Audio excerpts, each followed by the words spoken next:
आज गुरुपौर्णिमा. गुरुपौर्णिमेच्या सर्व जिज्ञासू बंधू भगिनींना हार्दिक शुभेच्छा. त्यांच्या सर्वांच्या जीवनात ज्ञानाचा प्रकाश त्यांना स्वतःला प्रगल्भ करो, त्याच्यातून त्यांच्या जीवनात सुखशांती आनंद नांदो.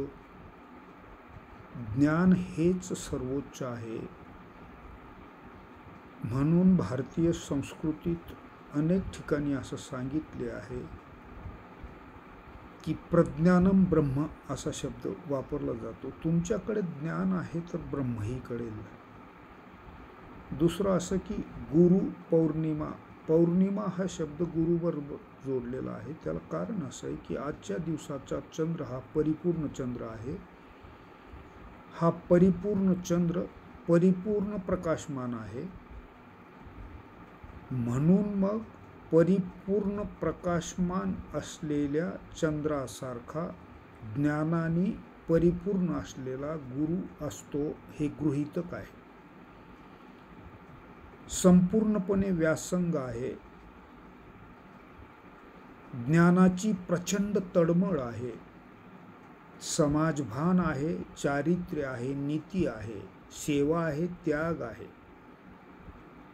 म्हणजे ज्ञान आचरणात आणण्याचाही प्रयत्न आहे.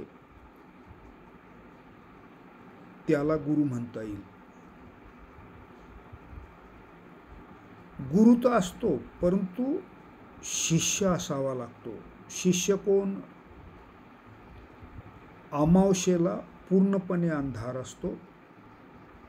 अंधार हे अज्ञानाचं प्रतीक आहे. पूर्णपणे अज्ञान आहे असा जो आहे, समजा वर्ष 2 वर्षाचं बाळ आहे, त्याला आताशी ज्ञान ग्रहण करायला त्याने सुरुवात केलेली आहे. तो अमावस्येला असलेल्या 100% अंधाराचं प्रतीक आहे. मग ते मूल हळूहळू विकसित होत जातं, ज्ञान प्राप्त करत जातं आणि पौर्णिमेकडे जातं. जसा अमावस्येपासून चंद्र कलेकलेने प्रकाशमान होत जातो, तसा शिष्य हा ज्ञानाने प्रकाशित होत जातो, ज्ञानाने परिपूर्ण होत जातो आणि पौर्णिमेपर्यंत पोहोचतो संपूर्ण ज्ञान प्राप्त करून. म्हणून अशी ही गुरुपौर्णिमा आहे. शिष्य कसा असतो? गुरु तर सगळीकडेच. गुरु शोधावा लागतो. कोण शोधेल? शिष्य. कोणता शिष्य? ज्याला ज्ञान प्राप्त करण्याची 100% जिज्ञासा आहे. जो जिज्ञासू आहे, ज्ञानाची अगदी खोलवर तहान लागलेली आहे तो. म्हणून धर्मशास्त्रात असं म्हणतात, अथातो ब्रह्मजिज्ञासा, अथातो कर्मजिज्ञासा, अथातो धर्मजिज्ञासा.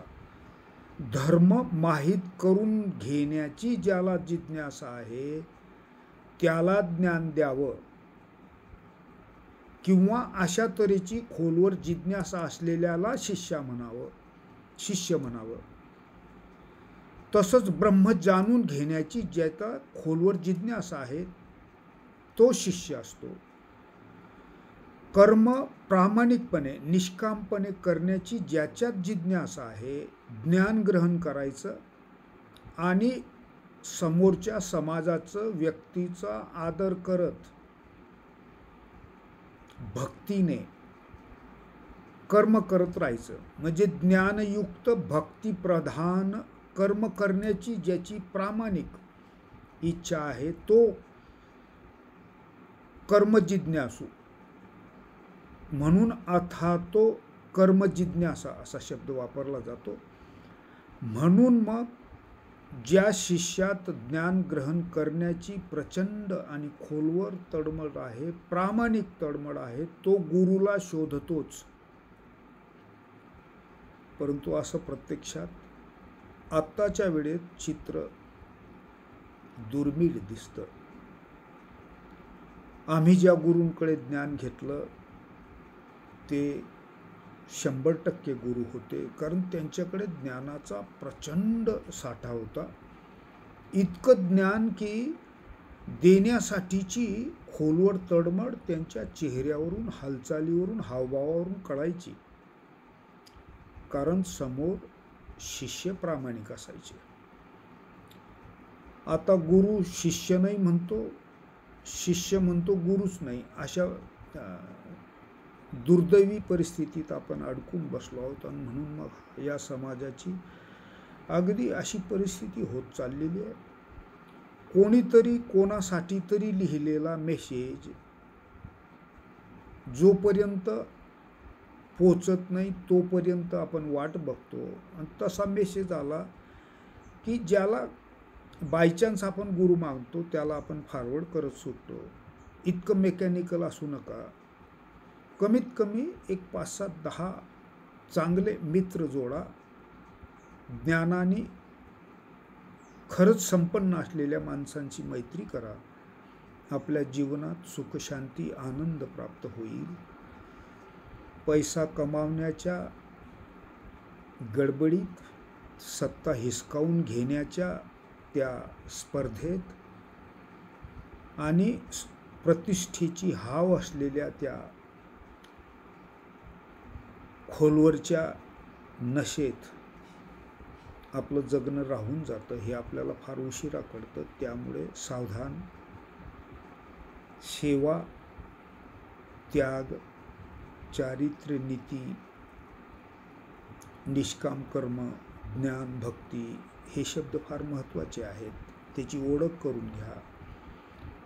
आपण ज्ञानाने संपन्न असाल तर आपल्याला दुःख सहन करण्याची ताकद प्राप्त होते, आणि एकदाच दुःख सहन करता आलं तर जग तुमचं आहे.